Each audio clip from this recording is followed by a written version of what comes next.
Bonjour, en cette nouvelle année 2026, permettez-moi tout d'abord de vous présenter les vœux du mouvement national de lutte pour l'environnement, Réseau Humanité Nature. Je vous souhaite des vœux de bonheur, de santé et de mobilisation avec nous, le mouvement national de lutte pour l'environnement, pour changer la réalité et combattre les actions qui sont néfastes au climat, à la biodiversité et à la santé des populations.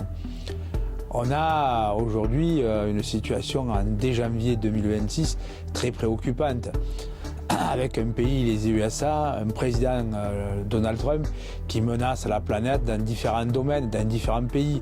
Le Groenland pour s'accaparer des richesses, le Venezuela où c'est déjà fait, il a kidnappé un président en faisant fi du droit international, en bafouant les règles de l'ONU, en retirant de suite de tous les organismes internationaux son pays. On est vraiment dans une situation, après avoir connu le conflit qui continue en Ukraine avec l'intervention de la Russie, on est dans un monde qui devient de plus en plus dangereux et qui abîme tous les jours un peu plus la planète. Pour autant, on pense, nous, qu'il est encore temps d'agir et de réagir et que le temps des alternatives frappe à notre porte pour faire autrement. C'est pour ça que nous vous invitons, en ce début d'année, à rester mobilisés. Nous venons de produire un livre qui est une rétrospective de l'histoire naturelle avec notre ami Georges Fetterman et Annelise Canon ici. Je pense que cet ouvrage doit nous encourager à mener des actions tout au long de l'année et puis même au-delà, continuer à agir.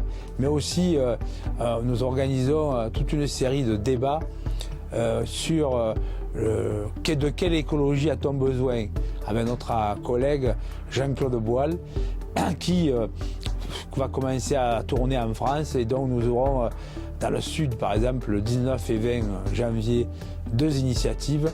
Mais au-delà de ça, nous aurons aussi à Paris, dans la Seine-Saint-Denis, mais aussi à Rhône-Alpes, sûrement, en Drôme-Ardèche, des débats sur de quelle écologie a-t-on besoin aujourd'hui pour agir tous ensemble. Mais également, nous poursuivons la construction et la réalisation de la revue Naturellement.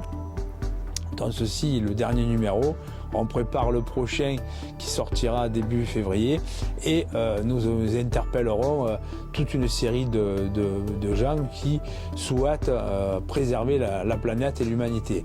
Notamment, on aura vraisemblablement l'interview de l'ambassadeur de Cuba en France, petit pays dans les Caraïbes qui depuis 30 ans est boycotté par les États-Unis et qui aujourd'hui est menacé au même titre que le Groenland d'être éradiqué et intégré au système des États-Unis. Notre mouvement n'est pas un mouvement qui a vocation à s'occuper essentiellement de politique, mais là, du point de vue de la situation internationale qui impacte le milieu, qui impacte l'humanité, la biodiversité et met à bas toutes les règles démocratiques qui ont été élaborées depuis 1945, nous pensons qu'on ne peut plus rester neutre sur ces objets-là, qui sont des objets dits politiques, mais qui impactent notre quotidien directement ou indirectement. Voilà. Donc cette nouvelle année, elle commence sur les chapeaux de roue, avec beaucoup d'activités, beaucoup d'espoir, mais aussi de crainte. Je vous dis à bientôt et encore bonne année à vous toutes et vous tous.